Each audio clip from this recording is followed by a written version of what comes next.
एक बहुत सुंदर संवाद है। एक वामदेव नाम के शिव जी के परम भक्त हुए, शिव उपासक थे, उनको शिव योगी भी कहते थे, वामदेव उनका नाम था। शंकर की भक्ति बहुत, एक नियम उनने अपनी जिंदगी में ले रखा था, केवल एक नियम। और आपसे भी निवेदन है, अगर शंकर जी के मंदिर में आप जाते हो, रोज प्रतिदिन भगवान शिव के मंदिर में जाते हो, शंकर जी के मंदिर में दर्शन करने जाते हो, शंकर जी के मंदिर में एक लोटा जल चढ़ाने जाते हो, शिव जी के मंदिर में यदि आप प्रतिदिन जाते हो, तो मेरा एक निवेदन आप सबसे है कि शंकर जी के मंदिर की कोई एक सेवा आप खुद अपने पास में रखो। मंदिर में जाऊंगी, झाड़ू लगाऊंगी, मंदिर में जाऊंगी, जितना निर्माल्य पड़ा होगा उसको उठाकर एक कोने में रख दूंगी, बाद में विसर्जन कर दूंगी। मंदिर में जाऊंगी, किसी ने दिए लगा कर रखे होंगे, उन दियों को जब वो ठंडे हो जाएंगे उठाकर एक कोने में रखी आऊंगी।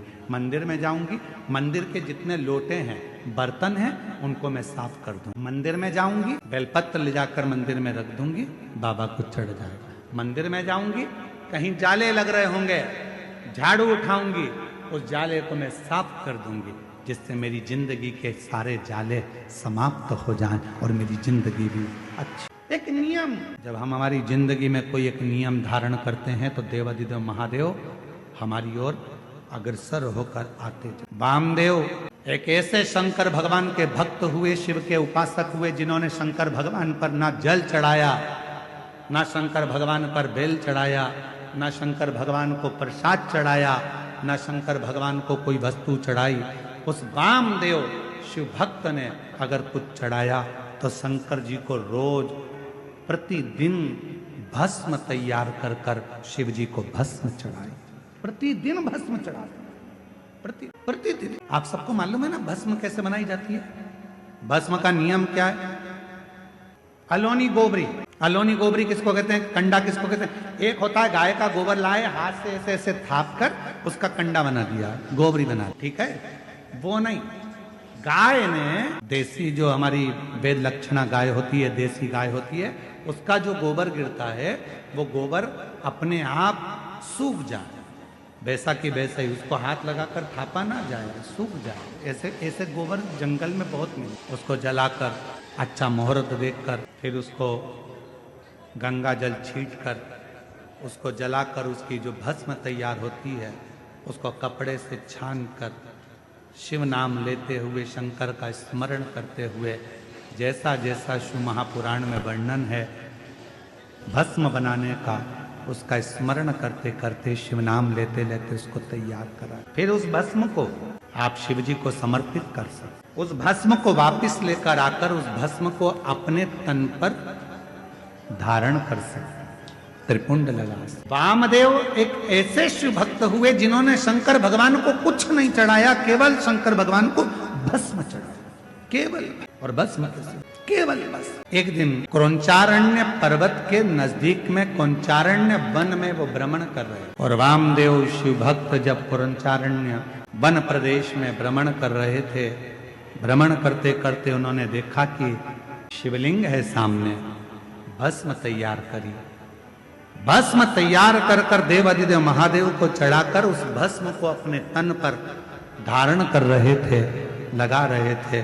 तभी वहां एक ब्रह्म राक्षस और एक ब्रह्म राक्षस उसी समय पर आया। और जैसे ही ब्रह्म राक्षस आया, उस राक्षस बहुत दिन का भूखा था, उसको कोई भोजन नहीं मिला। वामदेव को देखा तो बड़ा प्रसन्न हुआ कि आज बहुत दिन के बाद मुझे भोजन प्राप्त, आज बहुत दिनों के बाद मुझे भोजन मिला है, आज मैं इस भोजन को ग्रहण करूंगा, आज बहुत दिनों के बाद मुझे प्राप्त। ब्रह्म राक्षस थोड़ी देर तक तो देखा, और देखने के बाद ब्रह्म राक्षस ने वामदेव को खाने के लिए उनके हाथ का स्पर्श कर लिया। स्पर्श करते से ही जो तन पर भस्म लगी थी, वो भस्म वामदेव शिव मुनि के शरीर की वो भस्म ब्रह्म राक्षस के हाथ का स्पर्श कर, हाथ का। हमको कभी कभी लगता है कि क्यों इतना, किसी पुराण के कथा के पंडाल की मिट्टी को लोग लेकर नहीं जाते, पर शिव महापुराण के कथा के पंडाल की मिट्टी को भी लोग अपने शरीर पर धारण करते हैं। ये इस कथा से सीखने को मिलता है वामदेव जी की कि भगवान शंकर के भजन का बल कितना बढ़ता है कि शिव जी के शरीर पर लगी हुई भस्म राक्षस का भी कल्याण कर देती है, तो शिव पुराण की कथा की पंडाल कई जीवों का कल्याण कर जाए, कई जीवों का उद्धार कर। और जो जैसी भावना लाया वो वैसा ही फलया, नहीं खाली उसे लौटाया, वो मन ही मन हर्षाया। और कर दिया माला माल काशी वाले ने, लुटा दिया भंडार काशी वाले ने, लुटा दिया भंडार काशी वाले ने, कर दिया माला माल काशी वाले ने। ब्रह्म राक्षस के शरीर से वो भस्म लगी, राक्षस का शरीर छूटा, एक सुंदर राजकुमार सा वेश उसने धारण कर, और राजकुमार सा वेश बनाकर, बड़ा सुंदर स्वरूप बनाकर, बड़ा सुंदर वेश बनाकर जब वो सामने आया, वामदेव शिव मुनि ने पूछा, तुम कौन हो, कहाँ से आए हो, क्या तुम्हारा नाम है? अभी तो तुम मुझे खाने वाले थे, तुम तो राक्षस हो, और अब तुमने इतना सुंदर रूप रख लिया, कौन हो तुम? कहा, गुरुदेव, पूर्व समय में मैं पवन राष्ट्र रक्षक था, मेरा नाम दुर्जय था, रक्षा करना मेरा काम था, मेरा नाम दुर्जय था, मैं रक्षा करता था। एक गलती मुझसे हो गई, ना तो मैं कभी शंकर का उपासना करता था, ना कभी मैं मंदिर शिव जी के गया, ना कभी मैंने शंकर का भजन किया, ना कभी मैंने शिव की आराधना करी, ना साधना करी। और कोई अगर शंकर के मंदिर जाता था, शंकर को लोटा भर जल चढ़ाने जाता था, या शिव की भक्ति कोई करता था, तो उसमें मैं अड़चन उत्पन्न करता था, उसको रोक मेरी जीजियों, मेरे जीजाओं, मेरी बेटियों, मेरे बेटाओं, मेरी माताओं, मेरे बुजुर्ग माता पिता, स्मरण करिएगा, हमारे मोहल्ले में, तुम्हारे परिवार में अगर कोई शंकर जी को एक लोटा जल चढ़ा रहा है तो चढ़ाने दो, कोई शिव का भजन कर रहा है करने दो, कोई शंकर की कथा में जा रहा है जाने दो, उस पर टांट नहीं मारना, उसको ताना नहीं कसना, उसको ताने नहीं देना। इस बहन ने क्या लिखा, इस बहन ने इस पत्र में लिखा ना कि मेरे जब 22 साल की लड़की मेरी चली गई तो लोगों ने ताना देना प्रारंभ करा, आप कहते हो कि शंकर के मंदिर जाओ, मैं शिव जी के मंदिर जाना चालू करी और मेरे गांव के लोग, मेरे मोहल्ले के लोग मुझे ताना देने लगे। बताओ, 22 साल की लड़की चली गई और ये मंदिर जा रही है, शंकर के मंदिर में जल चढ़ाने जा रही है। निवेदन है, कोई ताना मत दीजिए, कोई अपशब्द मत कहिए। क्यों? तुम तो ताना दोगे, पर उस ताने का जवाब जो दुखी है वो कभी नहीं देता, उस ताने का जवाब तो जिसका वो भजन करती है वो। गांव के लोग कहते थे 50 वर्ष की अवस्था होने वाली है, क्या औलाद होगी, क्या वो 22 साल की लड़की वापिस आएगी? पर उसके यहां देर है अंधेर नहीं, और वो जब कृपा करता है तो छप्पर फाड़ कर दे देता। जब क्या हो सकता, क्या दे सकता? मेरा नाम दुर्जय था, ब्रह्म राक्षस कह रहा है मेरा नाम दुर्जय था। कोई मंदिर जाता था तो ताने देता था, कोई भगवान के भजन में जाता था तो उसको ताने देता था। मंदिर जाने के लिए मैं उनको रोक लेता था, कह देता था क्या करोगे मंदिर जाकर, क्या रखा है शिव पुराण में, क्या करोगे शंकर की कथा सुनकर। ऐसे तो बहुत आते बहुत जाते, दिन रात मैं शंकर की निंदा, मंदिर की निंदा, शिव पुराण की निंदा, शंकर के भक्त की निंदा दिन भर करता था।